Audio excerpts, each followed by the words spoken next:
आइए, देखिए साइड में कर लो, करो ना थोड़ा, बीच में सामने पीछे बच्चे रह जाएंगे।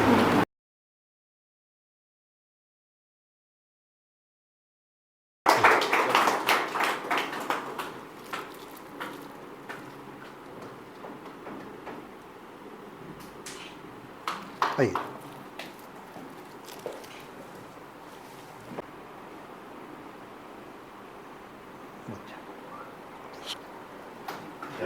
आम आदमी पार्टी के नेता विजेंद्र राठौड़ जी और गोपाल जी का काफी अच्छा कार्य कर रहे हैं। बुलाओ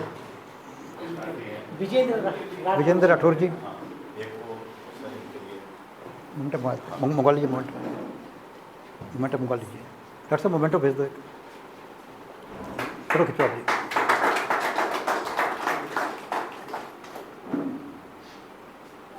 ठीक है, अरे बस आइए, गोपाल प्रजापति, बुलाइए। गोपाल जी,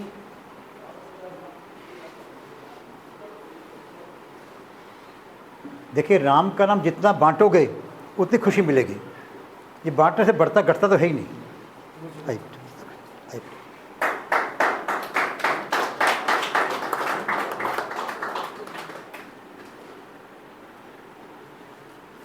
आइए, आओ बेटा। त्यागी जी का एक बार दो जोरदार तालियों से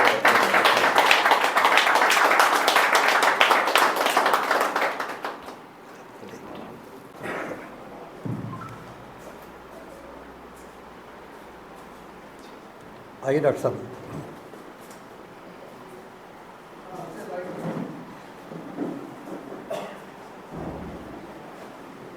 आप सभी को मेरा प्रणाम। आप सबके भीतर बैठे हुए परमपिता परमात्मा को मेरा प्रणाम। अभी प्रदीप मिश्रा जी कह रहे थे, भाई आज संगत कुछ कम आई है। इस सर्दी के मौसम में, इस बारिश के मौसम में इतने अपने बंधु अपने साथ हैं, तो बड़ी शान की बात आपके लिए।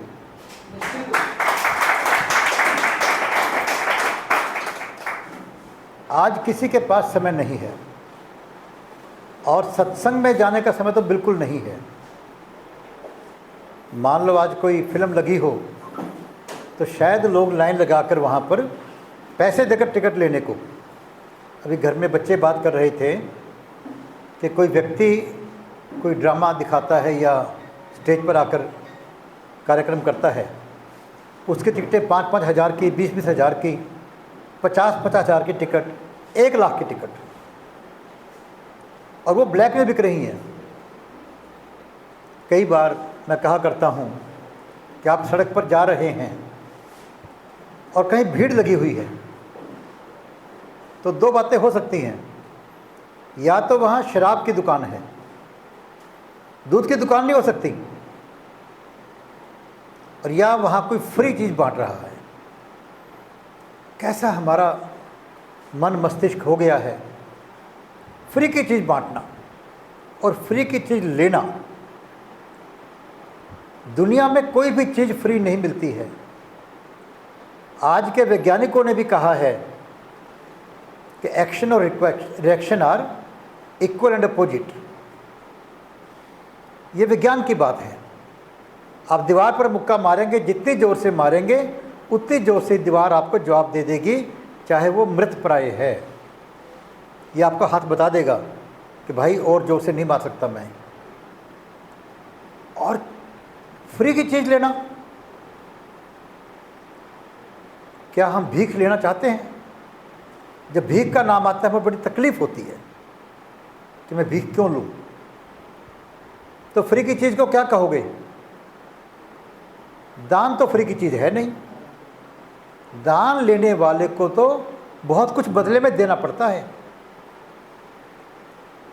अपनी आत्मा के द्वारा, अपनी प्रार्थना के द्वारा बहुत कुछ देना पड़ता है। दान के लिए कुछ विशेष बातें हैं कि दान हमेशा योग्य वस्तु का दिया जाता है।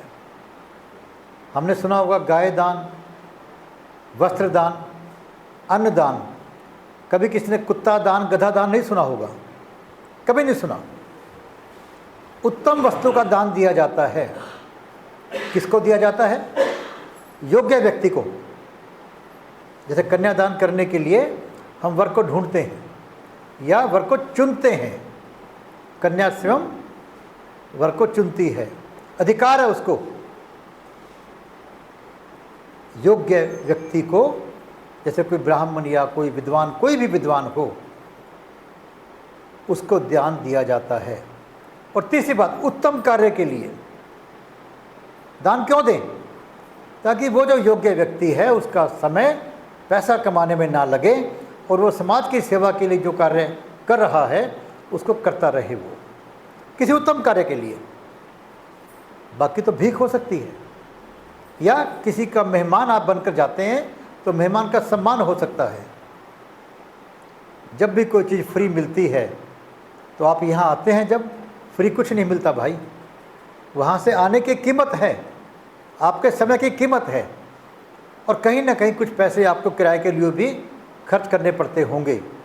और उससे बड़ी बात, अपने काल के युग के अंदर अपने मन को मारना पड़ता होगा ये बातें सुनने के लिए, वरना कभी ना कभी आप में से किसी को भी, कुछ लोगों को नींद आनी शुरू हो सकती है, क्योंकि राम की बात हो रही है, राम की बात हो रही है।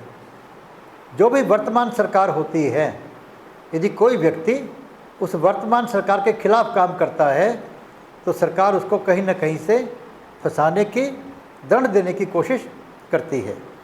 इसी प्रकार कलयुग है, काल का राज्य है। तो यदि भगवान की ओर आप जाओगे तो या तो आपको नींद ला देगा वो, सो जा भाई, क्या करना है बेकार की बात को। आपको बहुत नींद आ रही है मान लो, या बैठे हैं राम के नाम पर नींद आ रही है, और बहुत नींद आ रही है, पिक्चर लग जाए तो नींद भाग जाएगी।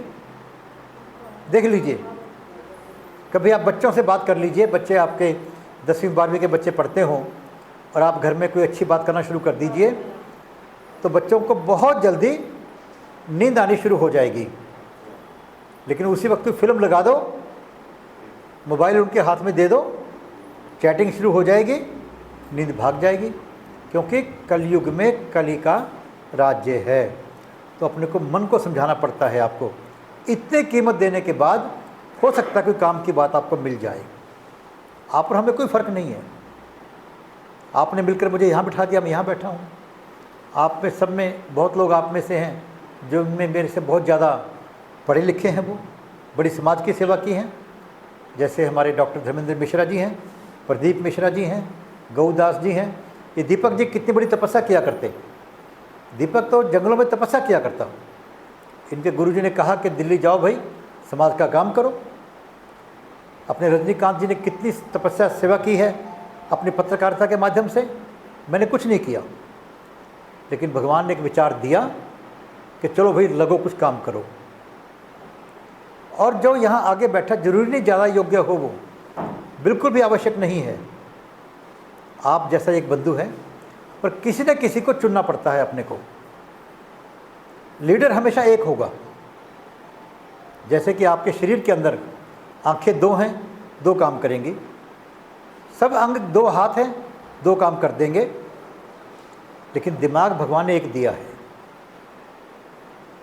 आपके हाथ 3-4 हों तो शायद ज़्यादा काम कर दो, पर दिमाग अगर 2 हो जाएंगे तो कुछ नहीं कर पाओगे।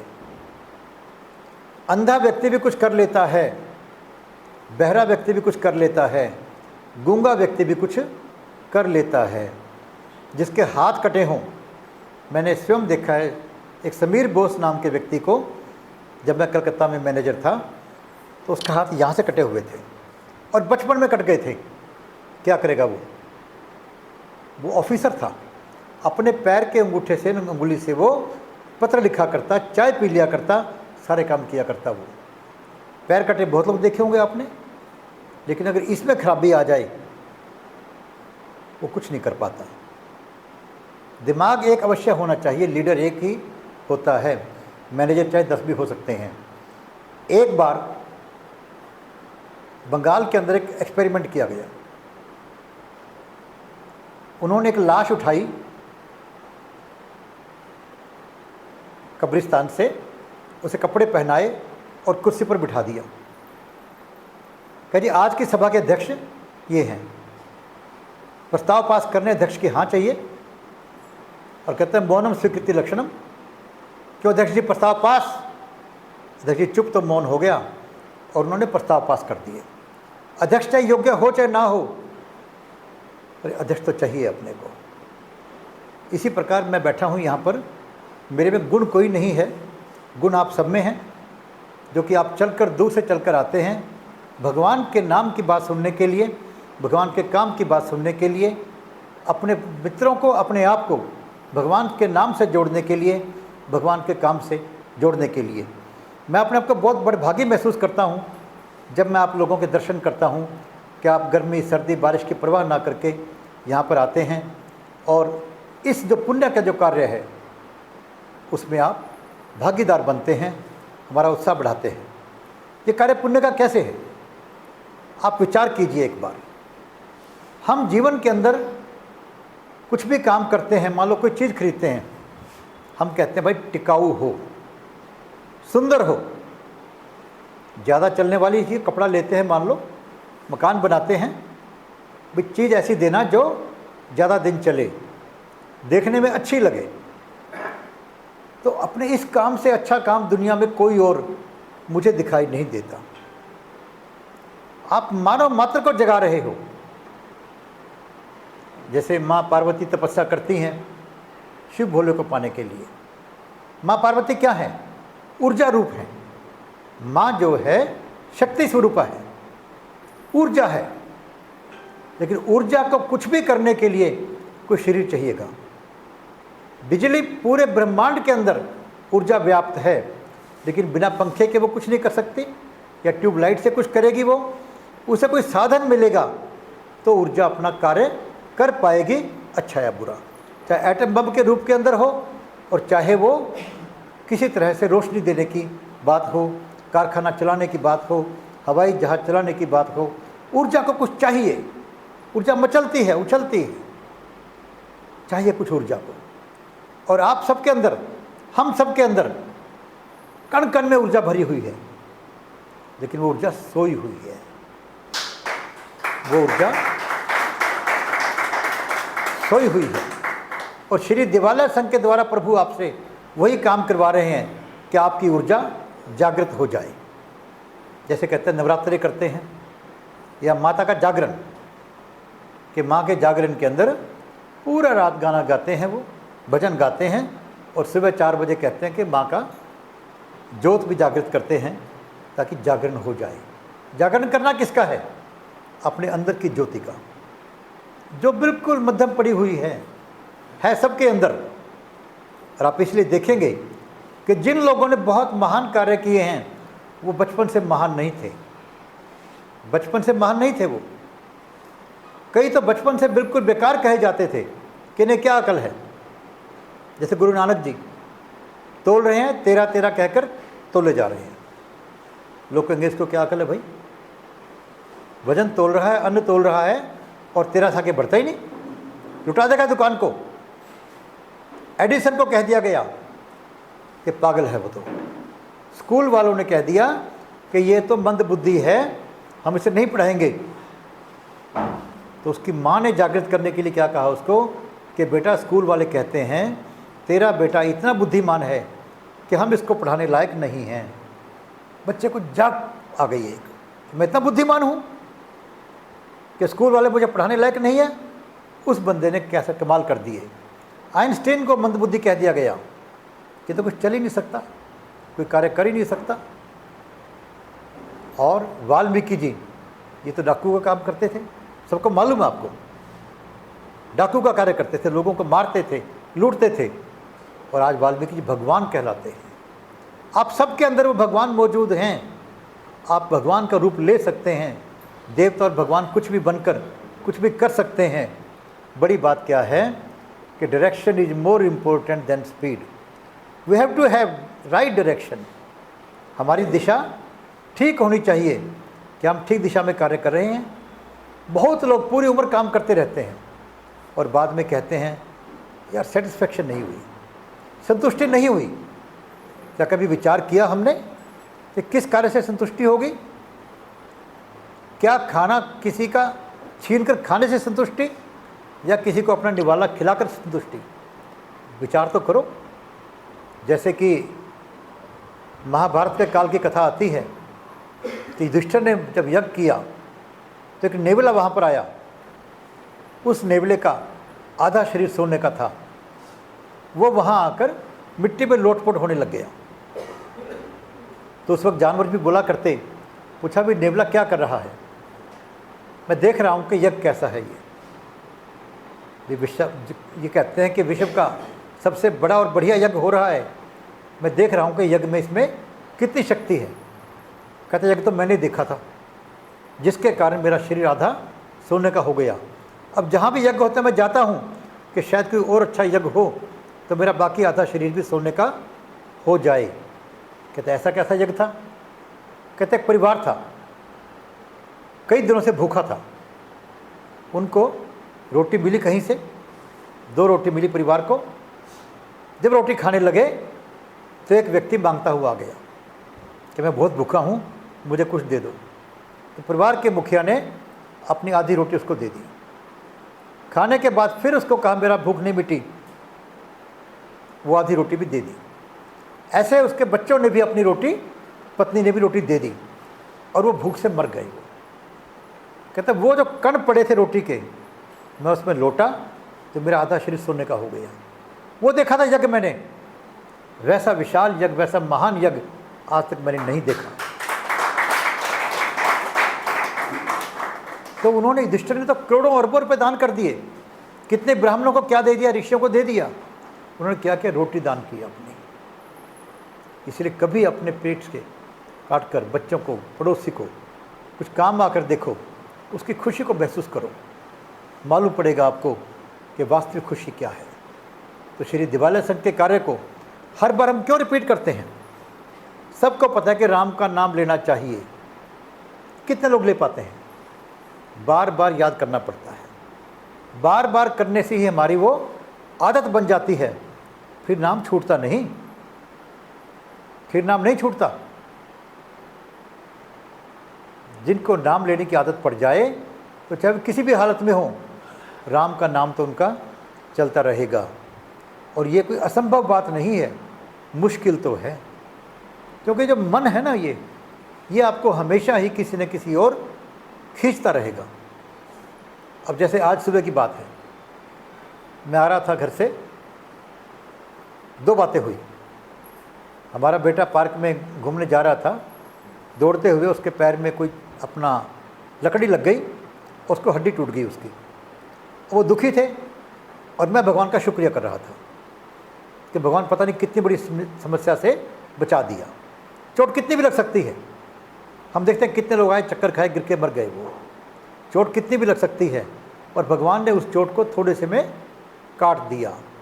अब आपके जेब से 100 रुपये चले गए, आपको पता हो कि 1000 जाने से 900 बच गए, आप धन्यवाद करोगे या तकलीफ मानोगे? यही सोच भगवान के प्रति कि भाई 100 रुपये गए हैं, 900 बच गए मेरे, तो या 90,000 बच गए मेरे, भगवान ने बचा लिया, तकलीफ तो होगी नहीं। फिर मैं गाड़ी से आ रहा था, आते आते मैंने रास्ता मोड़ा, आगे जाम। मैं कहा शॉर्टकट से चलता हूँ, जल्दी पहुँच जाऊँगा। वापस मोड़ना पड़ा। जो रास्ता 20 मिनट का था, 1.25 घंटा लग गया। अब इस मौके क्या करोगे? अगर आप हो तो परेशान करोगे, होगे नहीं होगे? आदमी परेशान हो जाता है। अब ये मौका मिलता है भगवान का नाम लेने का। आप अकेले हो, कुछ कर नहीं सकते, ले लो राम का नाम। अरे भाई कुछ भी तो नहीं किया आपने। जाम आप हटा नहीं सकते, जाम रास्ते में है, उड़कर जा नहीं सकते आप, समय लगेगा। जुड़ जाओ राम से, बजाय दुनिया की परेशानी मोल लेने के कि ये करना है वो करना है। भगवान ने आपको मौका दिया। भगवान कई बार विभिन्न ढंग से आपको मौके देता है कि ले भाई अब तो राम का नाम ले ले। तो मेट्रो में बैठा है, मेट्रो अपने टाइम से जाएगी, 1 घंटे का रास्ता है, आधे घंटे का रास्ता है, अब राम का नाम ले ले। देखो तो सीट भी मिल गई, बड़ी उम्र के हो, पर अब राम का नाम नहीं लेते हम लोग। और फिर कहते हैं क्या करें जी, परेशानी दूर नहीं होती, बड़े परेशान हैं।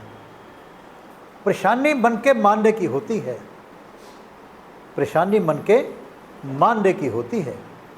भगवान बुद्ध के पास एक बार उन्होंने एक शिष्य को भेजना था बाहर कहीं ऐसे गांव में कि जिस गांव के लोग बहुत शरारती थे और संतों को तो बहुत तंग किया करते वो, तो उन्होंने कहा भी कोई माई का लाल, जैसे गुरु गोविंद सिंह जी ने कहा कि मुझे आज खून ज़रूरत है, कौन बलिदान देगा अपना, तो 5 माई के लाल आ गए, तो सिर कटवाने को आ गए अपने 5 प्यारे, और आज शेर खड़े कर दिए गुरु गोविंद सिंह ने उनके द्वारा। तो एक शिष्य आया कि महाराज मैं जाऊंगा। कहता भाई वो लोग तो बड़े निकम्मे हैं, तुझे गालियां देंगे? कहता मैं शुक्र करूंगा भगवान का कि गालियां ही दी हैं, मारा तो नहीं। कहता वो तुझे मार भी सकते हैं। तो फिर मैं शुक्रिया करूंगा कि मुझे जिंदा तो छोड़ दिया, जान से तो नहीं मारा। कि जान से मार दिया तो? कहता भगवान इससे बड़ी कृपा क्या होगी। कहता इससे बड़ी कृपा क्या होगी? कहता भगवान से मिलना तो शरीर के छूटने के बाद ही होगा, पता नहीं कब छूटेगा ये संसार तो दुखों का घर ही है। बहुत अच्छे लोग कहूँगा उनको मैं। कहता तू जा सकता है भाई, तकलीफ तो माननी ही नहीं उसने।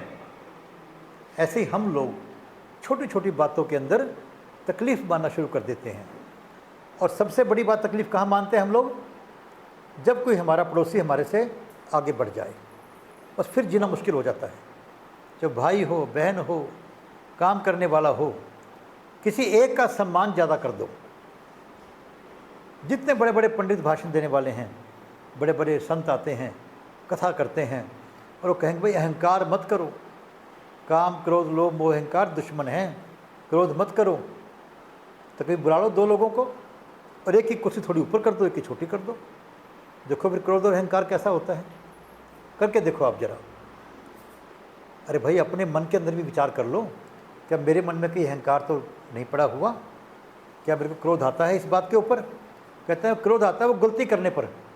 अरे भाई गलती करने पे क्रोध करोगे या नहीं करोगे वो सोचना है।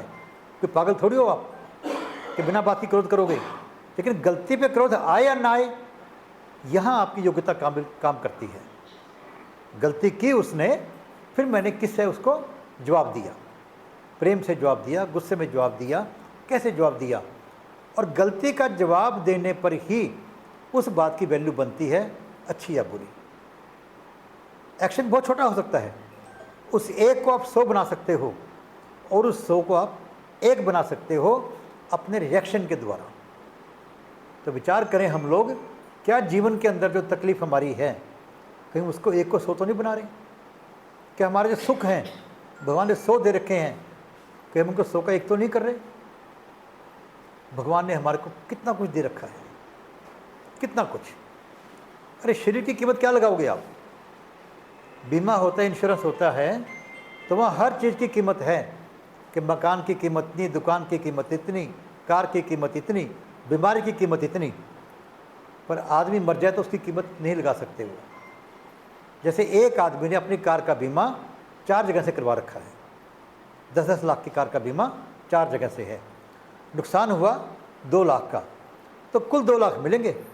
चारों से 2-2 लाख नहीं मिलने उसको, लेकिन अपने जीवन का बीमा उसने 10-10 लाख का 10 जगह से करवा रखा है, तो सभी देंगे पैसे उसको, क्योंकि अमूल्य है जीवन। ये आज की दुनिया कहती है और हमारे ग्रंथ कहते हैं जीवन अमूल्य है। ऐसा क्या इसके अंदर? कहते हैं देवताओं के लिए भी मानव जीवन दुर्लभ है, क्योंकि इसी मानव जीवन के अंदर हम अपने आप को भगवान का नाम लेकर मुक्ति पा सकते हैं। इतना कीमती जीवन, और हम कहते हैं मेरे पास कुछ है ही नहीं, हमेशा परेशान, कभी इस बात पर कभी उस बात के ऊपर, कभी पैसे के लिए कभी मान अपमान के लिए।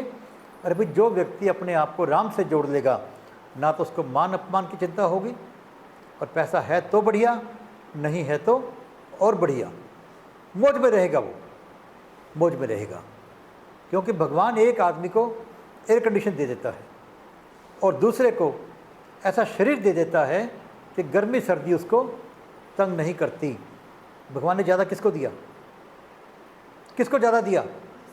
जिसको शरीर दिया कि जो गर्मी सर्दी को महसूस नहीं करता, लेकिन वही इंसान फिर अंदर से दुख मानता रहता है कि भगवान मुझे ऐसी क्यों नहीं दिया आपने। इस बात को सोचता ही नहीं वो कि मेरा इतना सुंदर शरीर है कि मुझे ना इसी की ज़रूरत है ना पंखे की ज़रूरत है। ये कहानी आती है एक बार फोर्ड की। फोर्ड अमेरिका के बड़े व्यापारी हुए, बहुत अमीर थे वो, तो एक बार वो अपने ऑफिस से बाहर निकले लंच समय के अंदर, तो लंच समय था, उनके मज़दूर लोग वहाँ जो लॉन था उसका उसमें आराम कर रहे थे। कोई पनीर खा रहा था, कोई सब्जी कुछ और अचार खा रहा था, कोई परांठे खा रहा था, कोई नींद से सोया हुआ था। वो देखकर वापस आ गए, उनका मन भर आया। क्यों? कहते इनका जीवन सुखी है कि मेरा जीवन सुखी है। मैं घर जाता हूँ तो मुझे सूप पीने को मिलता है, क्यों? और कुछ हजम नहीं होता। फिर बाद में सोने के लिए मुझे नींद की गोली लेनी पड़ती है, नींद नहीं आती। वो कहता कि मैदान में सो रहे हैं, वो बढ़िया बढ़िया चीज़ें खा रहे हैं, भगवान का शुक्रिया उनका वो करें या मैं करूं। लेकिन ये मन उन मजदूरों को कहता है वाह वाह, फोर्ड साहब की क्या मौज है, क्या मौज है इनकी। कहते हैं बड़ी कार है, बड़ा दफ्तर है, बड़ा घर है, और फोर्ड साहब कह रहे हैं भगवान की उनकी कितनी मौज है, वो कितना मस्ती से जीवन जी रहे हैं। दुखी दोनों। अपने मन को समझाने की बात है। हम चाहें तो अभी सुखी कर लें इसको, हम चाहें अभी दुखी कर लें, ये अपने मन की बात है अपनी। तो बुल्ले शाह ने कहा जैसे कि बुल्ला मंदा की समझाना, इधरों पटके उधर लाना। बस इतना काम करना है, कुछ नहीं करना हो। आप विचार कीजिए, कई बार जैसे कहते हैं कि मेरी फलां व्यक्ति ने इज्जत नहीं की। मैं सोच रहा था कुछ दिन पहले, मैंने कहा उसकी इज्जत करने से मेरे को क्या मिल जाएगा? क्या मेरा जीवन उसके लिए है? अगर वो मेरी इज्जत कर देगा तो मुझे क्या मिल जाएगा? कुछ नहीं मिलना। नहीं करेगा तो क्या जा रहा है? कुछ नहीं जा रहा। क्यों दुखी होना फिर भी मैं? आम तौर पे लेडीज़ तो विशेष कर घरों में इसमें उलझी रहती हैं कि बहू ने नमस्ते नहीं की या सास ने नमस्ते नहीं की आज। और भाई भी कम नहीं रहते इस बात के अंदर, सारी सी बात में रहते हैं कि शादी में बुलाना था, मेरे को नहीं बुलाया, उसको बड़ा गिफ्ट दे दिया, मुझे छोटा गिफ्ट दे दिया। सभी लोग विचार करना कि अगर गिफ्ट नहीं मिलता तो तेरा क्या घट गया भाई, क्या घट गया? नमस्ते नहीं की तो तेरा क्या चला गया? कुछ नहीं गया होता अपना। पर काल का हथियार है मन, और कहता है कि भाई मन जो है वो परेशान करने का ही काम करता है, उसको मज़ा तो परेशान करने में आता है। कुछ लोग होते हैं आपस के अंदर जो लोगों को लड़ा कर खुशी महसूस करते हैं, जो लोगों से छीन कर खुशी महसूस करते हैं, जो लोगों को लूट कर बेईमानी करके खुशी महसूस करते हैं। कुछ विरले होते हैं आप जैसे भगवान के प्यारे जो कुछ देकर खुशी महसूस करते हैं, जो किसी के काम आकर खुशी महसूस करते हैं। लेकिन वो खुशी बहुत सुंदर है, वो चिरस्थायी खुशी है। किसी को पढ़ा दिया आपने सारी उम्र के लिए, तो सारी उम्र आप कह सकते हैं कि बच्चे को मैंने पढ़ाया था। वो बच्चा भी कहेगा कि मेरे को इन्होंने पढ़ाया था। तो जीवन में सुखी होना दुखी होना आपके हाथ में है। भगवान ने जो बेसिक चीज़ें हैं, 5 तत्व या 8 तत्व, वो सबको एक जैसे दिए हैं। पृथ्वी जल अग्नि वायु आकाश, भगवान का कोई भी तत्व, भगवान की कोई चीज़ किसी से भेदभाव नहीं करती है। जैसे एक बार अभी कहते हैं कुछ लोग कि भगवान की कृपा रही तो ये काम हो जाएगा। अरे भाई, भगवान की कृपा तो बरस रही है। तेरी झोली में 6 गो तो भगवान क्या करे? तेरी झोली छोटी हो तो भगवान क्या करे? बरस रही है। लेकिन हम अपने आप को क्या करते हैं, बजाय भगवान से एक व्यक्ति से जोड़ लेते हैं कि मेरे पति ने मुझे ये कहा तो मैं परेशान रहूँगी, मेरी पत्नी ने मेरा कहना नहीं माना तो मैं परेशान रहूँगा। जोड़ लिया अपने आप को इन चीज़ों से जो क्षण भंगुर हैं। आज हैं तो कल नहीं थे, आज हैं तो कल शायद नहीं होंगे। एक कच्ची चीज़, जो चीज़ पक्की नहीं है। और राम का नाम कल भी था, आज भी है, कल भी रहेगा। माता पिता की जय बोलने की बात जो करते हैं, वो कल भी ठीक था, आज भी ठीक है, कल भी ठीक रहेगा। हम जोड़ें अपने आप को उस चीज़ से, राम के नाम से, राम के काम से, तो सच्ची खुशी आप महसूस कर पाओगे, सच्ची खुशी। और जब भी लगता है कमजोरी कोई है, दूसरे की सहायता करने की कोशिश करो, दूसरे के काम आने की कोशिश करो, आप में शक्ति आ जाएगी। भगवान आपको ऊपर बिठा देगा। जैसे किसी की टांग खींचोगे, आदत है तो भगवान नीचे करेगा आपको, क्योंकि टांग खींचने को आपको नीचे होना पड़ेगा। और किसी को उठाओगे ऊपर आप, भगवान आपको ऊपर बिठा देगा, क्यों हाथ खींच कर उठाओगे, आपको ऊपर उठना पड़ेगा। भगवान कर देगा आपको। अपनी भावना से कीजिए आप कि मैं आज के बाद से किसी न किसी की हेल्प करने की कोशिश करूँगा, सहायता करने की कोशिश करूँगा, और दुनिया में बहुत मिल जाएंगे आपको जिनको आपकी सहायता की ज़रूरत है। अरे भाई, धन से मत करो, तन और मन से कर दो। तन से ना करो, मन से ही कर दो। हम तो मन से भी सहायता नहीं करते, मन से भी शुभकामना नहीं करते। करके देखो एक बार, और फिर अपने शरीर के अंदर उमंग महसूस करो, वो खुशी की लहर देखो, आप जरा करना शुरू करो। तो श्री देवालय संघ का तो यही एक उद्देश्य है कि हम सब शक्तिशाली बनकर राक्षसी प्रवृत्ति को समाप्त करें। राक्षसी प्रवृत्ति अपने अंदर की भी, क्योंकि सबसे पहले तो अपने अंदर की सफाई की ज़रूरत है, क्योंकि अपने अंदर की राक्षसी प्रवृत्ति ही हमारे को सुखी रहने नहीं देती। फिर अपने समाज की राक्षसी प्रवृत्ति वो औरों को सुखी नहीं रहने देती। तो हम सबको मिलकर इस कार्य को करना है, समाज को जागृत करना है। समाज सोया पड़ा है अपना, और सोया भी कैसा, जो जागता हुआ सोया पड़ा है।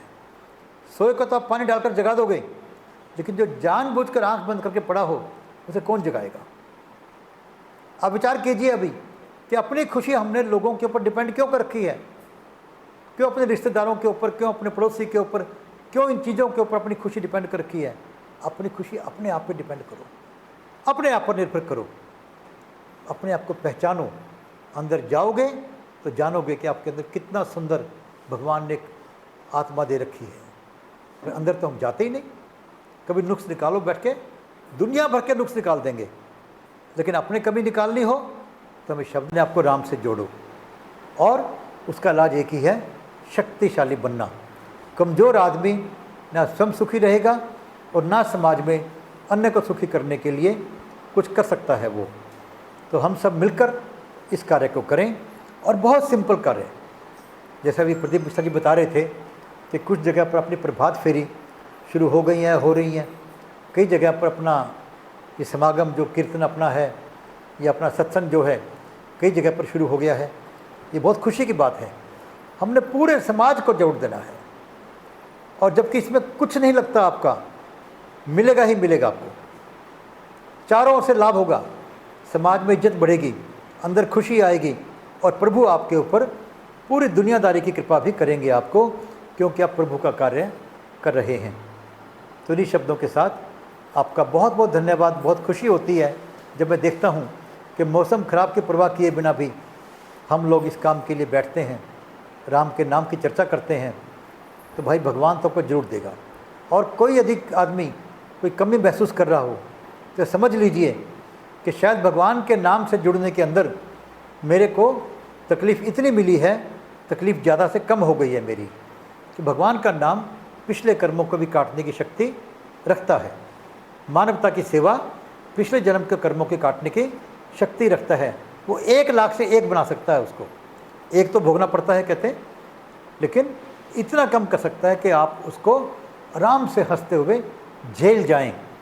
तो कई बार तकलीफ़ आ जाती है, लेकिन विचार कीजिए कि पता नहीं कितने बड़े कर्म किए थे मैंने, आज जो तकलीफ़ आई है ये मेरे पुराने कर्मों को काटने के लिए भगवान ने तकलीफ़ दी है, और मुझे पहले ही शक्ति दे दी तो मैं इस तकलीफ़ को सहन कर पाऊँ। तो भगवान का शुक्रिया करना मत छोड़िए, तो छोटी सी तकलीफ़ भी आपकी दूर हो जाएगी, क्योंकि प्रभु अपना कार्य कभी नहीं भूलते। आप करें तो सही कुछ। तो इन्हीं शब्दों के साथ मेरा आपको फिर धन्यवाद, और किसी को कोई प्रश्न हो तो उस पर चर्चा करते हैं। जय हो माता।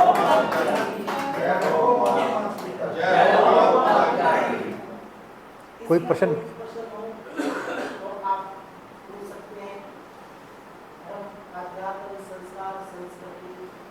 कोशिश करेंगे जवाब देने की, भगवान जो दिलाएगा। भाई, मैं पढ़ के तो आता नहीं, कुछ पता नहीं कौन सा प्रश्न पूछेंगे आप लोग। तो कोई प्रश्न होगा आपका तो जवाब आएगा तो ठीक है, वरना भगवान से प्रार्थना करेंगे कि जवाब देगा हमारे को। मैं जितनी बातें करता हूँ भगवान की कृपा से, जो विचार आते हैं, कुछ पढ़ के नहीं आता हूँ मैं। हाँ जी।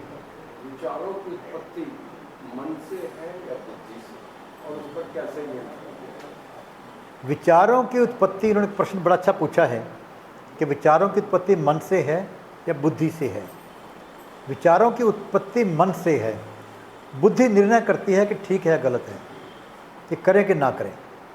विचारों की उत्पत्ति मन है, क्योंकि मन ऐसा है जो कभी भी शांत नहीं होता, कभी भी किसी भी समय, दिमाग तो शायद नींद में कुछ देर आराम करता हो, लेकिन मन कभी भी आराम नहीं, इतना शक्तिशाली है।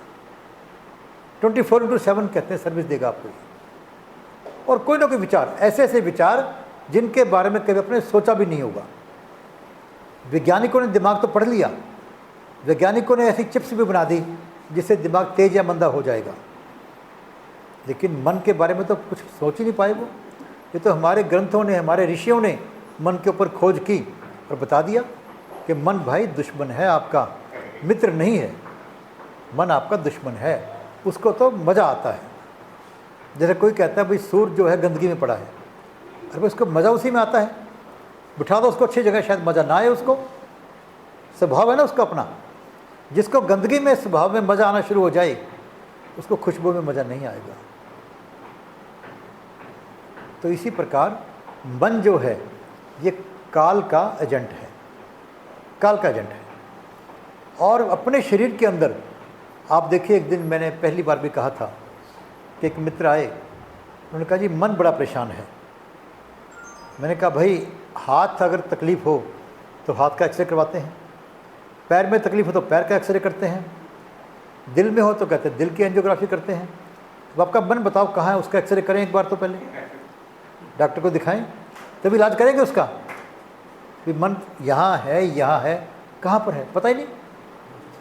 उसका रंग कैसा है भाई नहीं पता, उसका साइज़ कैसा है नहीं पता, फिर है क्या वो? मन है तो सही। तो ये विचार जो अपने हैं ये मन की देन है, और बुरे विचार तो विशेषकर मन की देन ही होते हैं। तो मन और आत्मा दोनों विचार देती हैं आपको। बुद्धि निर्णय करती है कि विचार इस पे अमल करें या ना करें, बुद्धि बताती है आपको।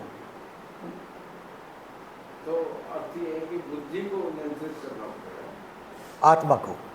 देखिए मन को कंट्रोल करना पड़ेगा, मन बुद्धि के काबू नहीं आता। इतनी शक्तिशाली चीज़ है मन कि बुद्धि के काबू नहीं आता। ये उसको ऐसा ढंग बता देगा कि बुराई में छाई निकाल देगा, कहता है कोई फर्क नहीं पड़ता। तो सर आपके जो ये मिशन चलाया है, ये मन को इससे नियंत्रित करें। मैं बता रहा हूँ। तो मन को कैसे नियंत्रित किया जाए?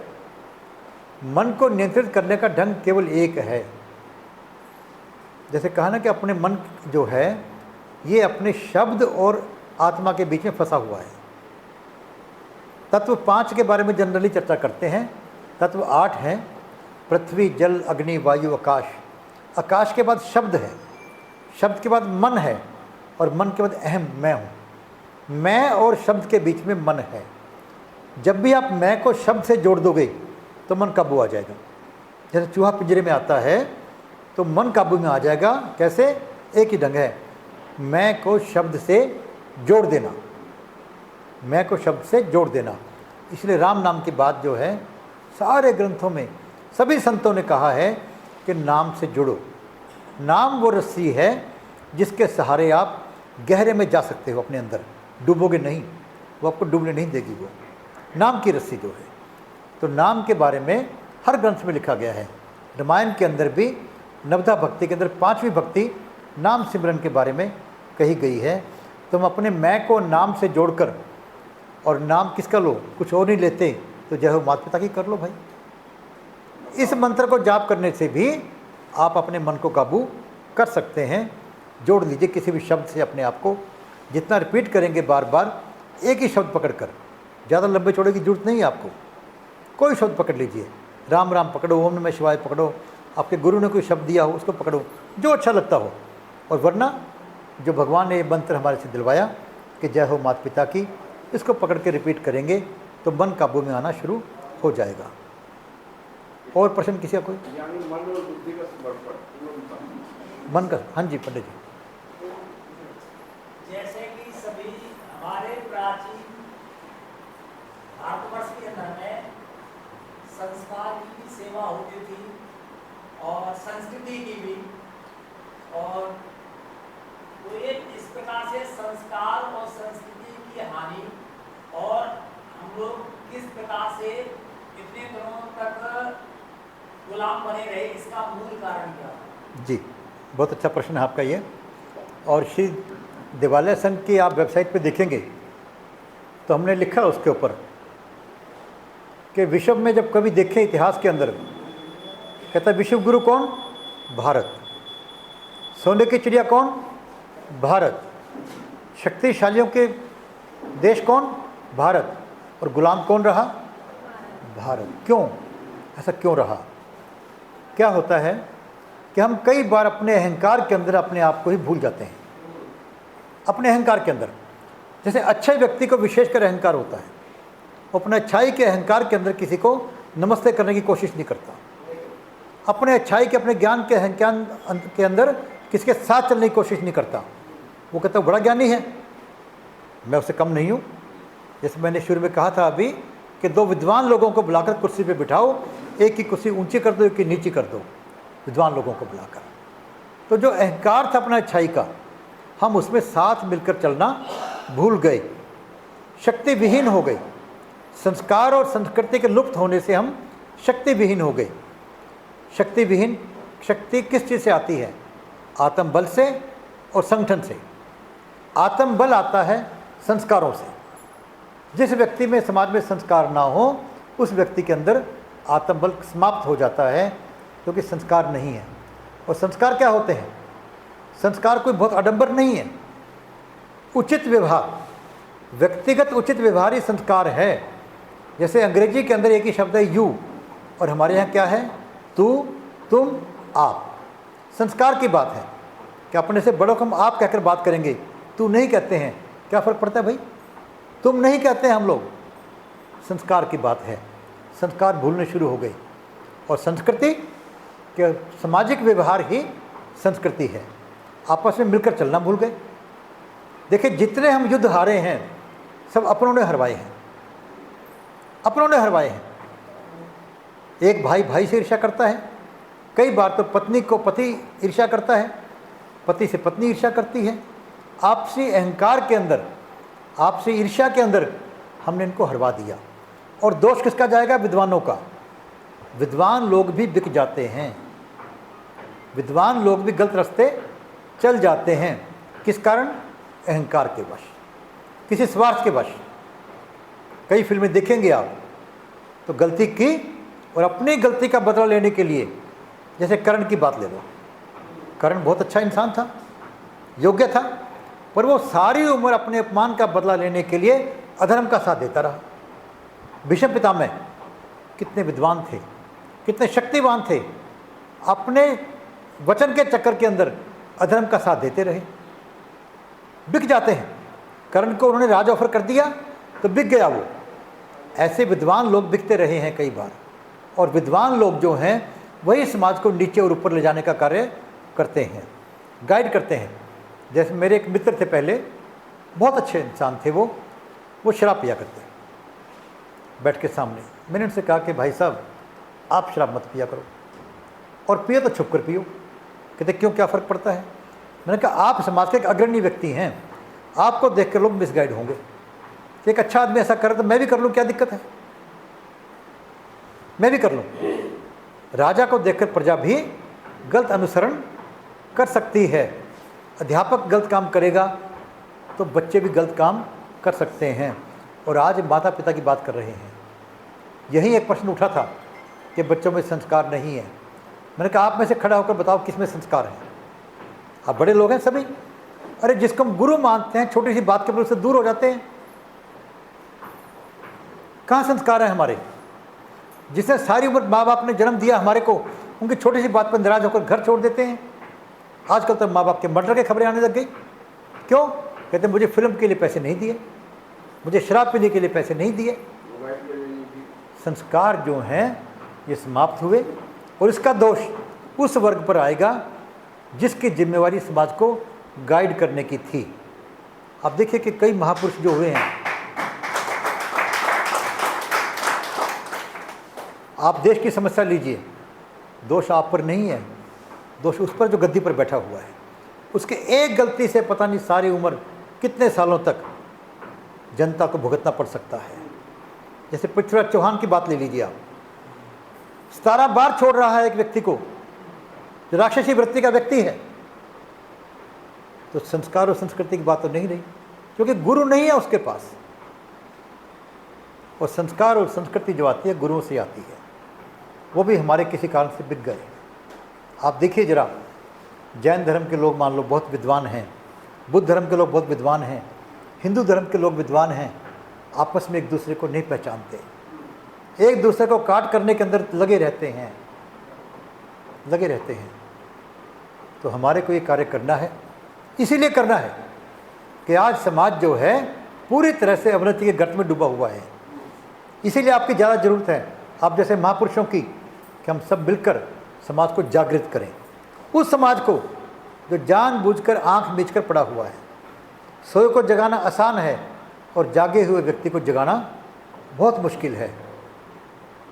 तो ये जो संस्कार और संस्कृति के बिना हम शक्ति विहीन हुए, हमने शक्ति की बात करनी छोड़ दी, तभी हम गुलाम हुए।